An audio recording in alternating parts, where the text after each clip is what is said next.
কাঁচা আলু দিয়ে কর্নফ্লাওয়ারটা দেখুন কতটা সুন্দর হয়েছে। আর এই কর্নফ্লাওয়ারটা আপনারা সারা বছর ধরে বাড়িতে রেখে দিতে পারেন। আলু দিয়েও যে বাড়িতে এত সুন্দর কর্নফ্লাওয়ার বানানো যায় সেটা যদি আপনারা না বানান বিশ্বাসই করতে পারবেন না। নমস্কার বন্ধুরা, কাকলির রান্নাঘর উইথ ভিলেজ ফুডে সবাইকে স্বাগত। বন্ধুরা, আজকের আমি আপনাদের সাথে কোনো রকম রান্না শেয়ার করব না, তবে রান্না করতে গেলে যে জিনিসটা খুব প্রয়োজনীয় লাগে সেই জিনিসটাই আজকের আপনাদের সাথে শেয়ার করব, আর সেটা হলো কর্নফ্লাওয়ার। আমরা সবাই জানি যে কর্নফ্লাওয়ার যে কোনো পকোড়া জাতীয় ফাস্টফুড খাবার তৈরিতে লাগে। তো সেই জন্য এই কর্নফ্লাওয়ারটা যখন আমরা দোকানে কিনতে যাই, দোকানে কিন্তু অনেক দামও বেশি নিয়ে নেয়, আর এমনকি সবসময় সব দোকানে পাওয়াও যায় না। তাই আজকের আমি বাড়িতেই কিভাবে কর্নফ্লাওয়ার বানিয়ে নিতে পারবেন তার পুরো পদ্ধতিটা শেয়ার করব। আপনারা প্লিজ আজকের ভিডিওটা প্রথম থেকে শেষ পর্যন্ত দেখুন। আশা করছি আজকের ভিডিও দেখতে আপনাদের খুবই ভালো লাগবে। আর যে সকল বন্ধুরা এখনও পর্যন্ত নতুন, তারা যদি ইউটিউব থেকে দেখেন তাহলে চ্যানেলটিকে সাবস্ক্রাইব এবং ফেসবুক পেজ থেকে দেখলে পেজটাকে ফলো করে আমার পাশে থাকবেন। তাহলে এখন আমি রান্নাঘরে চলে যাব আর আজকের ভিডিওটা শুরু করে ফেলবো। আজকে কর্নফ্লাওয়ার বানানোর জন্য এখানে আমি পুরো 1 কেজি আলু নিয়ে নিয়েছি। বাড়িতে কর্নফ্লাওয়ার থাক বা না থাক, প্রত্যেকের বাড়িতে কিন্তু আলু থাকে।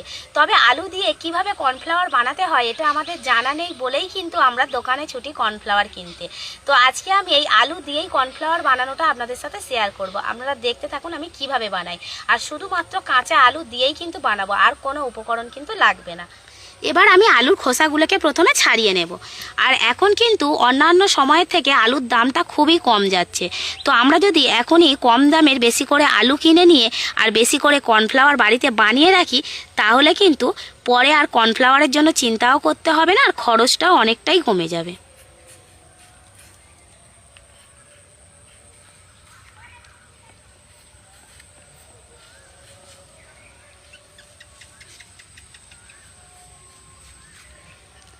ভালো করে আলুর গা থেকে আলুর খোসাটাকে ছাড়িয়ে নেব।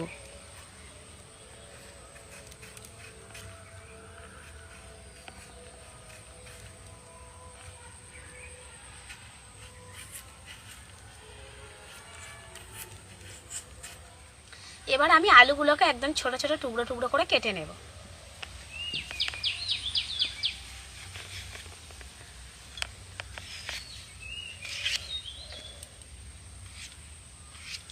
আলুগুলোকে পেস্ট করতে হবে, সেরকম ছোট ছোট করে কেটে নিতে হবে।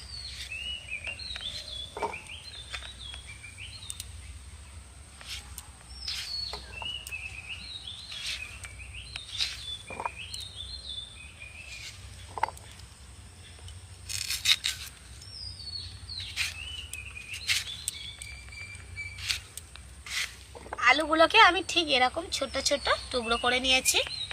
এবার আমি মিক্সির জারের মধ্যে এগুলোকে ভরে নিচ্ছি।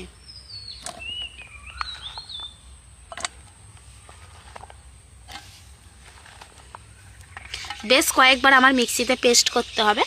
এবার আমি আলুর মধ্যে জল দিয়ে দিচ্ছি।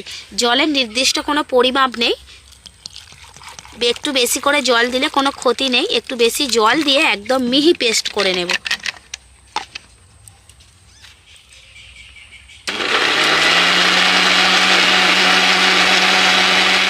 মিক্সিতে ঘুরিয়ে আমি আলুটাকে খুব ভালোভাবে পেস্ট করে নিয়েছি। এবার ছাঁকনিতে ছেঁকে নেব। তো আমি এরকম একটা ছোট ছাঁকনি নিয়েছি। আপনাদের কাছে যদি বড় ছাঁকনি থাকে বা নেট থাকে কিংবা সুতির কাপড়ে, মোটামুটি যে কোনো একটা কিছু নিয়ে আপনারা ছেঁকে নেবেন।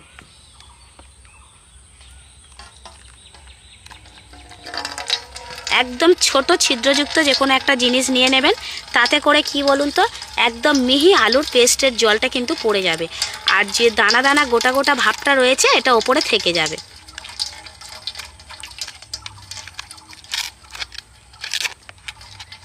এগুলোকে রেখে দেবো, আবারও জল দিয়ে কিন্তু আমি ছেঁকে নেব। আর এই যে আলুর ছিবড়ে বা গোটা গোটা অংশগুলো যেগুলো রয়েছে, এগুলোকে ফেলে দেওয়ার দরকার নেই। এগুলোর সাথে অল্প একটু পেঁয়াজ দিয়ে কিংবা শুকনো লঙ্কা, একটু মশলাপাতি দিয়ে কিন্তু পকোড়া বা বড়াও বানানো যায়। খেতে খুবই ভালো লাগবে। যেহেতু আলু, ফেলে দেওয়ার কোনো দরকার নেই।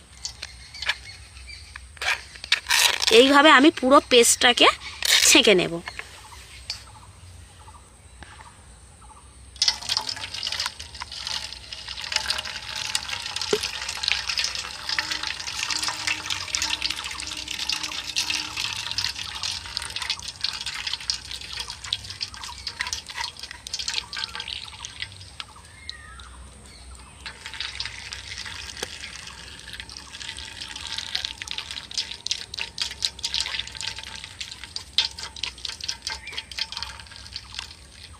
গামলিটার মধ্যে আলুর সেই মিশ্রণটা যেটা আমি ছেঁকে বের করেছি। আর এবার ছাঁকার পরে আলুর যে অংশটা এরকম থকথকে অংশ বেরিয়ে গেছে, তো এবার এটাকে আমি আবারও জল দিয়ে ভালো করে একবার মিশিয়ে নেব। এটা আর মিক্সি করার দরকার নেই, এটার মধ্যে আবারও জল দিয়ে নেব, কারণ এটার মধ্যেও কিন্তু এখনও অনেক কর্নফ্লাওয়ার রয়ে গেছে, ভালোভাবে ছাঁকা যায়নি। তো একটু বেশি করে জল দিয়ে দেব, দিয়ে আবারও এটাকে আমি ছেঁকে নেব। বড় নেট জাল হলে কী হতো, তাড়াতাড়ি হয়ে যেত, সুবিধা হতো।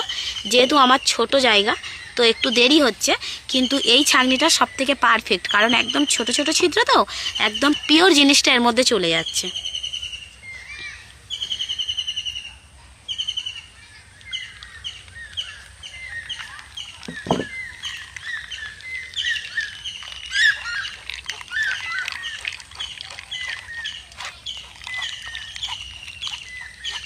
ছোট ছাঁকনিটা দেরি হচ্ছিল, তাই খুঁজে খুঁজে একটা নেট জাল নিয়ে এসেছি। এই দেখুন এটাতে কত তাড়াতাড়ি হয়ে যাচ্ছে, মানে ওই যে দুবার তিনবার ধরে যে ছাঁকতে হয়েছে সেটা আর করতে হবে না, একসাথে পুরোটাই দিয়ে এইভাবে ছেঁকে নেওয়া যাবে।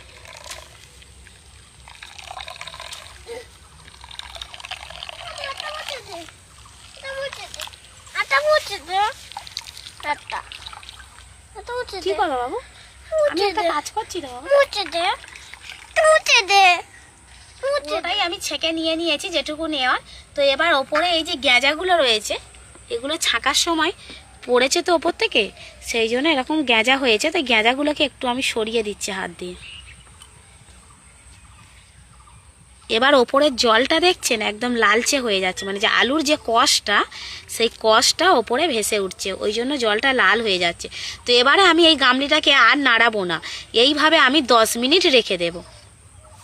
10 মিনিট হয়ে গেছে, ওপরের আমি এই কষ জলটাকে এবারে ফেলে দেব। আস্তে করে এইভাবে গামলিটাকে ধরে আর একটা গামলিতে এইভাবে জলটা ফেলে দেব।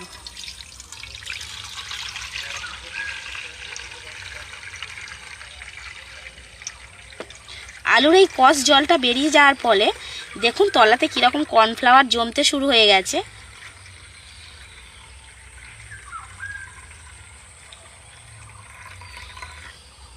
এবার আমি এটার মধ্যে আরও একটু জল দিয়ে নেব, আর এইভাবে আমি 3 থেকে 4 বার করতে থাকবো। আবারও এইভাবে ভালোভাবে একটু মিশিয়ে নেব চামচের সাহায্যে। তলায় জমা শুরু হয়ে গেছে, এই দেখুন। আবারও জল দিয়ে আমি ভালো করে মিশিয়ে নিয়েছি। ওই একই রকমভাবে আবারও 10 মিনিট আমি এইভাবে বসিয়ে রাখবো। 3 বার আমি জল পাল্টে পাল্টে দিয়েছিলাম, আর এইটা শেষের বারটা দেখুন ওপরের জলটা একদম পরিষ্কার হয়ে গেছে, স্বচ্ছ হয়ে গেছে, মানে ওপর থেকে দেখেই বোঝা যাচ্ছে যে কর্নফ্লাওয়ারগুলো নিচে কিন্তু জমে গেছে, আর ওপরে একটা জলের আস্তরণ পড়ে রয়েছে, একদম স্বচ্ছ হয়ে গেছে ওপরের জলটা। আগের যে লাল কষ ভাবটা ছিল সেটা কিন্তু আর নেই। তো এবার আমি এই ওপরের জলটাও আস্তে আস্তে এইভাবে ফেলে দেব, আর নিচে কতটা কর্নফ্লাওয়ার জমেছে, একদম সাদা ধপধপ করছে। আস্তে আস্তে শুধু জলটাকে ফেলতে হবে যেন কর্নফ্লাওয়ারটা না চলে যায়।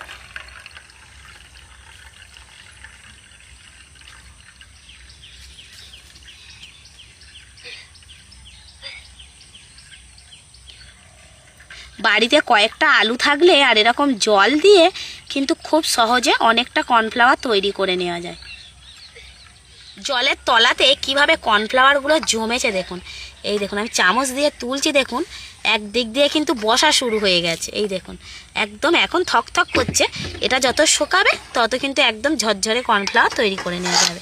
তো এবার আমি এটাকে নিয়ে একটা স্টিলের থালার মধ্যে দিয়ে দিচ্ছি।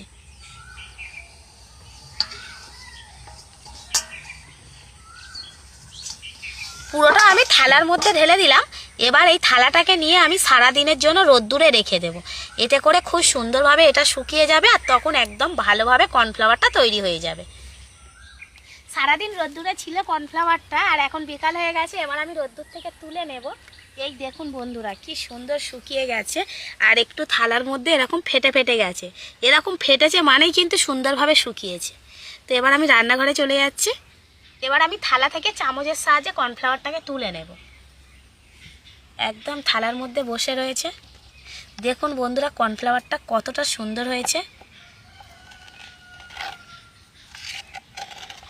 আলু দিয়েও যে বাড়িতে এত সুন্দর কর্নফ্লাওয়ার বানানো যায় সেটা যদি আপনারা না বানান বিশ্বাসই করতে পারবেন না।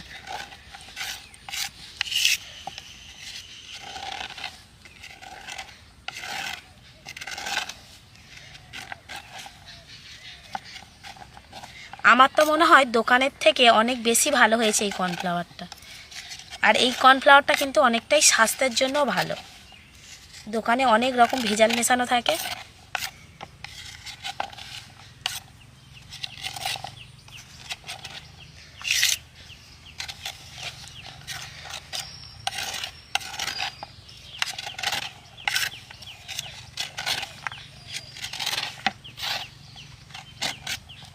কর্নফ্লাওয়ার গুঁড়োর মধ্যে কিন্তু এখনও ডেলা ডেলা রয়েছে, দেখুন এরকম বড় বড় ডেলা রয়েছে। তো এগুলোকে একদম মিহি গুঁড়ো করার জন্য আমি মিক্সির জারের মধ্যে ভরে নেব।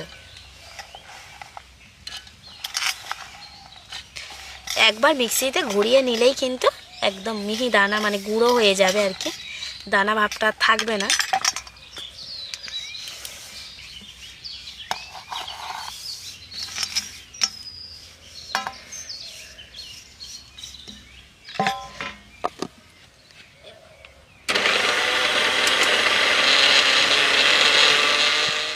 মিক্সিতে ঘুরিয়ে নিয়েছি, এই দেখুন কত সুন্দর হয়েছে গুঁড়োটা। দেখে চিনতেই পারবে না যে এটা দোকান থেকে কিনে আনা হয়েছে না বাড়িতে বানানো হয়েছে। এবার আমি প্লেটের মধ্যে ঢেলে নিচ্ছি। আর বেশ অনেকটা হয়েছেও। কাঁচা আলু দিয়ে বাড়িতেই আমি কর্নফ্লাওয়ার বানিয়েছি, দেখুন কতটা সুন্দর হয়েছে। আর এই কর্নফ্লাওয়ারটা আপনারা সারা বছর ধরে বাড়িতে রেখে দিতে পারবেন।